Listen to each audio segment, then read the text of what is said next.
Let's talk about it. Hello everyone, my name is Mo, and I've created this channel specifically to talk about socioeconomic issues, sociopolitical issues, or any kind of social issue that we generally deal with as a whole or in groups specifically, right? So that we have the freedom to discuss it and we have some sort of engagement in that fashion, right? So if you guys have any kind of input, whether it be for this specific video right here, or if it's for a future one where we can discuss any other specific topics that you'd like to talk about, please go ahead and go into the comment section and let me know. Today, though, we are going to be talking about the speech that was done yesterday by the current President Trump at Valdosta, Georgia, right? I'm not sure if you guys had watched it yet. It's definitely interesting.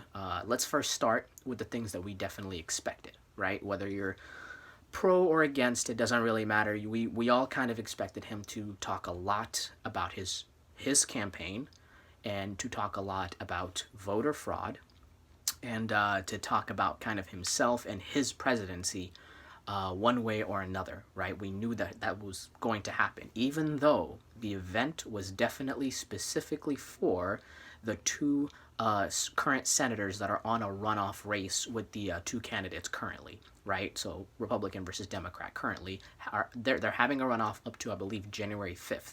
So this is a pretty big event. This is a pretty big deal, specifically because he lost the race. So this is kind of deciding on who is going to be controlling the Senate. And since we already know that the House is going to still remain in the control of the Democrats, right? So we're not 100% sure what's going to happen. But that was the whole point of this, was to encourage voters to go and vote for the Republicans, the Republican senators, right? So that they can maintain control of the Senate.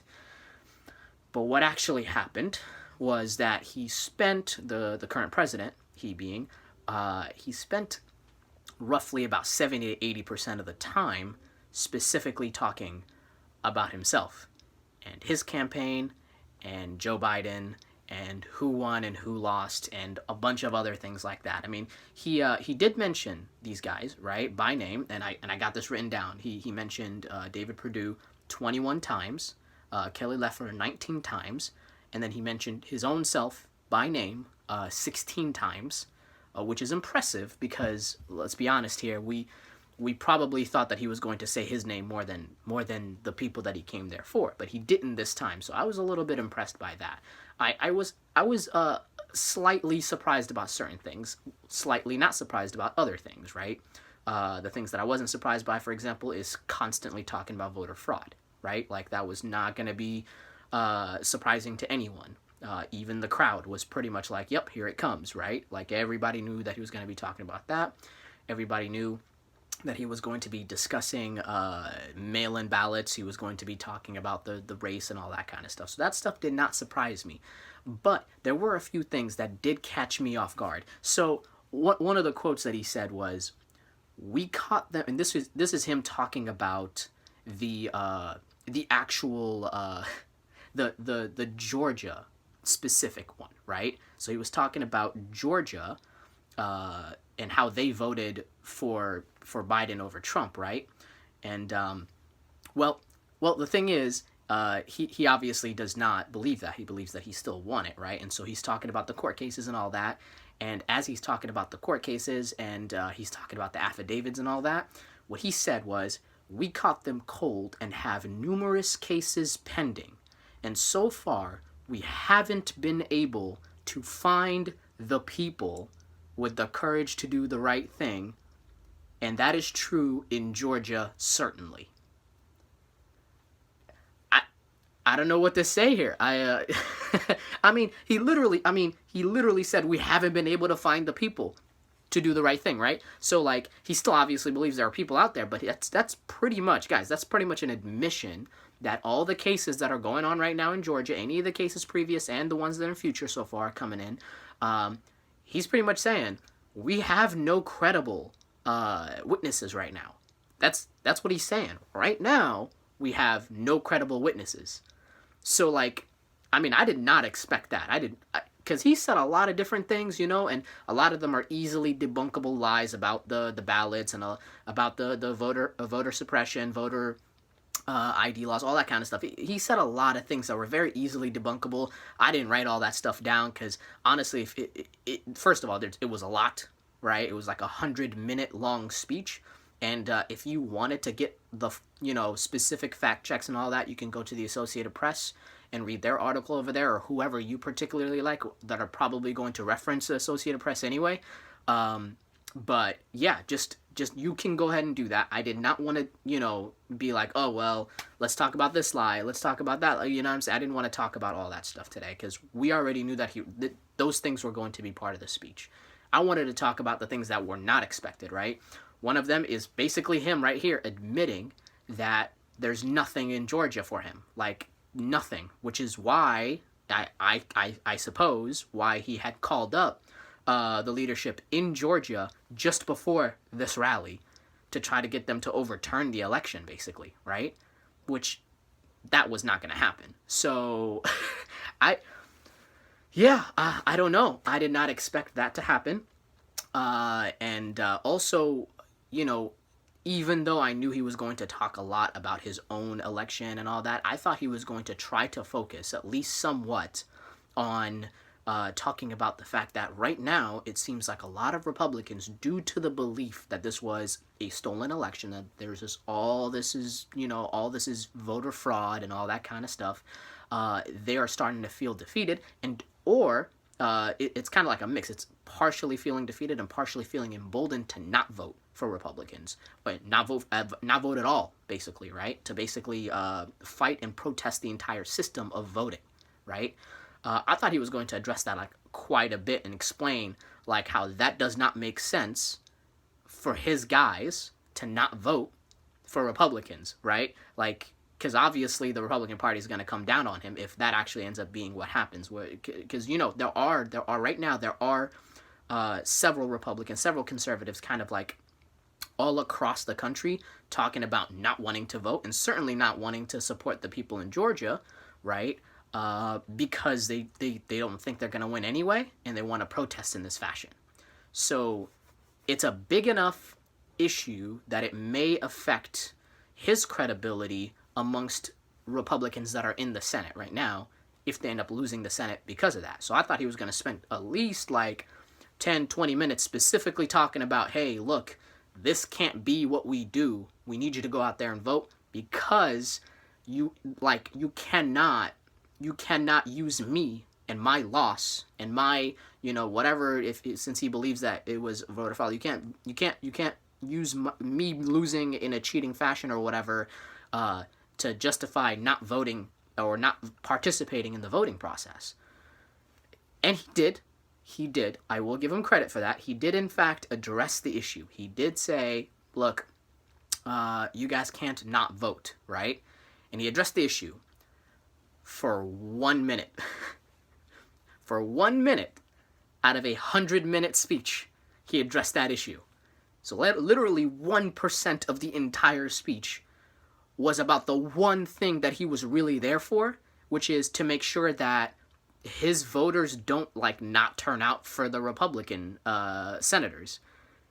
And he spent 1 minute doing that. That's it. That's all he did, which is insane to me. I thought he was going to do a little bit more than that at least, right? I was like, man, this guy, it's hard to figure out whether he actually cares or not about anything other than his own personal race, because also, other than the fact that he only spent a minute talking about that and trying to sway people's opinions away from not doing that, but he also was, when he was talking about these guys and talking about being there at that rally, he was talking about it as if he was just doing them a favor. Like, he was not talking about it in sort of a political solidarity thing, like a Republican solidarity, a conservative solidarity thing. No, he was just like, hey, like straight up, if you haven't watched it, you really should, at least to see this. He was straight up like, hey man, I didn't even want to be here. Straight up, like, this man was like, I didn't even want, I've done multiple rallies. I'm done doing rallies. I don't want to do no more rallies. I've done a bunch. I didn't want to be here. That was pretty much the attitude he had throughout the entire rally, right? And at one point he put up like a couple of videos of their opponents. One of them was just like about the Democratic the whole, right, all the Democrats, and the other one was about Warnock specifically, I believe. And he was like, right before he even played them, he was like, I shouldn't have to do this. This is too expensive. But yep, let's go ahead and roll the tape. And I was just like, what? What is this? Like, why are you not? I don't know. It didn't make any sense to me. Why are you not, like, at least seemingly trying to have that win for the guys that you came there for? Like, why would you even show up if that's going to be your attitude the whole time? Which it was. And in the time that he did spend talking about them, you knew it wasn't genuine because it was all on script only on those times. Like, for the 20% of the whole thing where he was talking about the two people, right? Like freaking Kelly Loeffler and the other guy, David Perdue, he spent only a small amount of time on them, but he was literally like on the two monitors in front of him the whole time talking about them, literally just reading off those two. The rest of the time, didn't even look at the monitors. Didn't even care about the monitors. He was just talking, free for all talking. Just talking about the regular stuff. At some point, he had a little piece of paper that he brought out just to talk about the fact checks, like his little miniature fact sheet about the voter fraud and all that kind of stuff, right? And so it was just like, it was almost surreal. Like, what are you like? I didn't understand how Trump supporters were like going crazy over it. I was like, what are you doing, man? I don't understand. Like, what are you doing there? Why are you there? I mean, honestly, like, no joke.